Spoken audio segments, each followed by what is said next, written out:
Ayan, hello po, shout out po sa ating lahat. Nagbabalik na naman po tayo. Mayroon po tayong reaction video po patungkol po dito sa nagsilabasan po na ganti ni Karen. Ayan po, 1845 US and friend. Okay.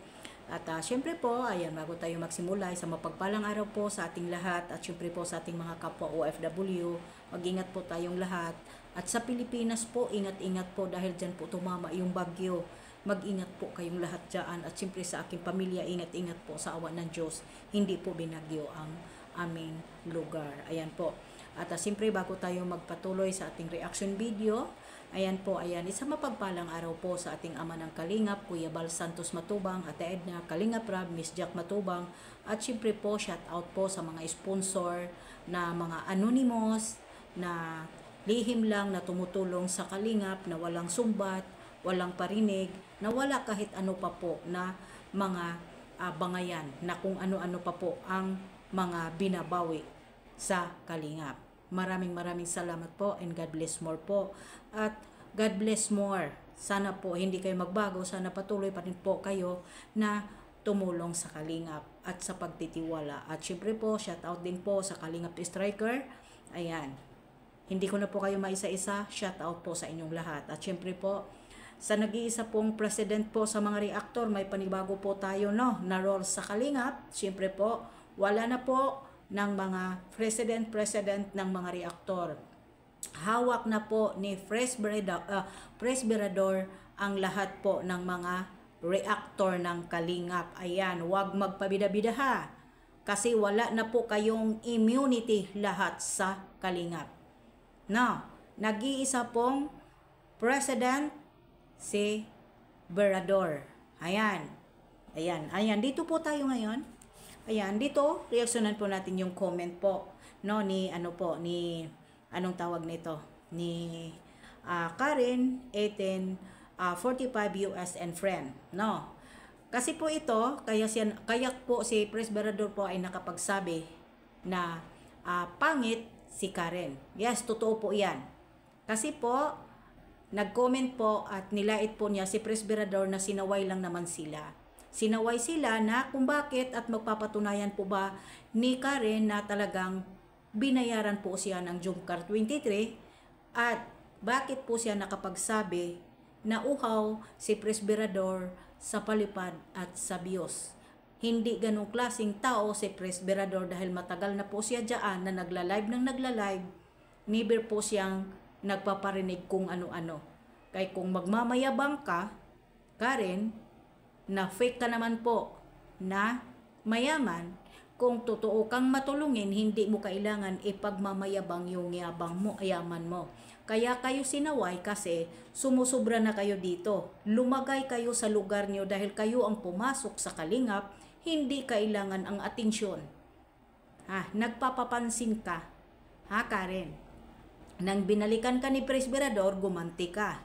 Ang ginanti mo kay Presbyrador, nagalit ka dahil sinagot ka.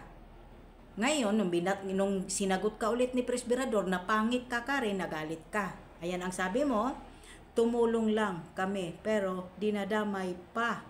Everyday roll call and sa Kalingap na sa inyo na ang Kalingap, Berador, you are runless and Taisher na uhaw sa palipad at sa Diyos. Paano mo masasabi na si Presbyrador ay isang Taisher? Dahil ang Taisher po malaki yung mata. Kasi andyan yan sa Manila Zoo. Diba? Pero nakita ko po yung picture mo. Diyos ko po, Marimar, ikaw po yung Taisher.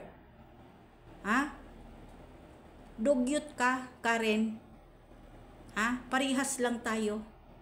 Tapos mag-akala mo kung sino kang mayaman na nagyabang-yabangan na magpalipad. Na ito magpalipad. Tapos sinabi mo pa at nanakot ka pa, Karen. Magsa-sign off na kayo. Salamat. Lumayas na kayo. Oras na marinig pa namin na ang beneficiary po ni Kalingap Rab ni si Krista. Sinasabi ko sa inyo. Tapos, sasabihin mo pa na i-report. Magtulong-tulong kayo na i-report. Kaninong channel ang i-report nyo? Kay Kuya Bal? Kay Ate Edna? Kay Kalingap Rab? Kay Jumar? Ano pa? Ha? Alam mo, bago mo pagsabihan po si Presbyrador na Tysher, look your mirror. Manalamin ka muna. Ha? Parihas lang tayo ng mga dugyot, pero napaka-cute ni Presbyrador na para sabihan mo ang Tysher. Kasi ang Tysher po, budlat ang mata, napakapangit na nilalang. Ikaw yon at siguro yung partner mo. Diba? Yun po yung mukhang Tysher yung partner mo. Tapos namanglait ka, ang akala mo wala kang kapintas-pintas. Ako po, mayroong kapintas-pintas, pango, pangit, social distancing yung itsura ko. Pero binabalik lang namin back to you. Dahil ikaw ang unang namintas ni Presbyrador. Pero nung binalikan ka, nagalit ka. Diba sinabihan kang pangit? Ngayon, noong narilto ka, nagalit ka. Nilait mo si Presbyrador. Diba? Pero ikaw po, yung partner mo po ba na nakikita po namin? Hindi ko idadamay dito yung ano mo. Ayan, nakikita po ninyo sa aking screen dyan. Yan po si Karen. Ngayon. Hindi ko lang alam kung kasi bata-bata ka pa dyan. Ilang taon na ba yan? Pero yan po ang tunay mong hitsura. May apam ka nga. Pero dapat nga magpasalamat ka sa Diyos dahil nakapagpangasawa ka ng apam, kaya umangat ka sa buhay. Ang yabang-yabang mo kung akala mo kung sino kang milyonarya. Ang milyonarya po, anonymous, magiging anonymous po. Pag tumulong, hindi magyabang. Tingnan mo nga naman ng ibang magpapalipad.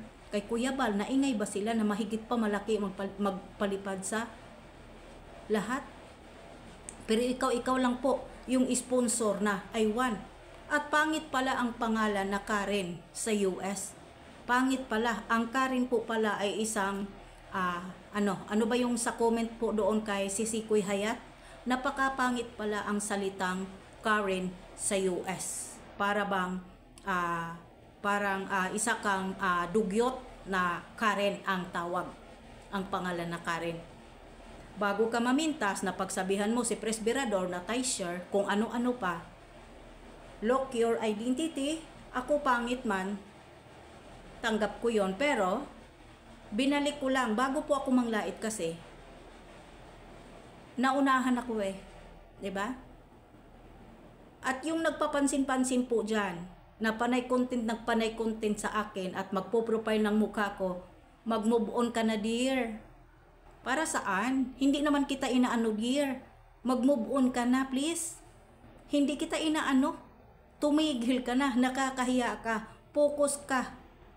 Mag-focus ka sa iyong kinahibangan. Hindi ako nakikialam sa'yo. No? At Karen, tingnan mo, bago ka magsalita, dahil ang Tysher po, budlat ang mata, pangit na animal. Ganon ka, Karen, pangit ka na animal. Tapos, kitang-kita naman po natin na hindi po baboy si Presbyrador. Pero yung partner mo, hindi ko lang alam kung hanggang ngayon, ganyan pa ang partner mo.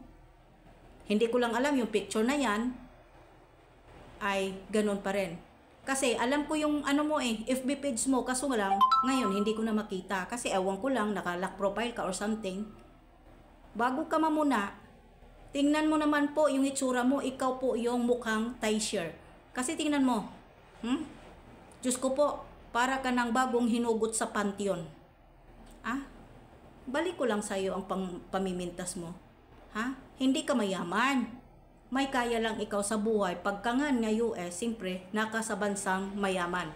Pero, hindi ka po mayaman kasi nagtatrabaho ka rin po dyan sa US. Nang akala mo walang makaalam sa'yo? Isa ka rin po naman na nagtatrabaho dyan sa US. Okay, Karen? Bago ka po mamintas, yung pislak mo, Ate Manaday. Ate Manaday, nakakahiya ka, mamintas ka na fake na mayaman. Baka nga nagkanda hirap-hirap mo, yung malang ipalipad mo, igastos mo na lang sa pag-aaral ng anak mo. Bagka nagkautang-utang ka na dyan, baka ano-ano ka pa. Wala. Huwag masyadong magyabang, dahil baka bukas pangalawa, bawian ka na ng buhay. Mabuti na yung maganda ang maganda yung papel mo dito sa sukmit para maalala ka. Pero kung pangit ang ano mo, mga puro man pamimintas, good luck. May makaalala pa sa'yo. No, hanggang dito na lang. God bless po sa ating lahat and I love you so much sa ating lahat. Bye-bye!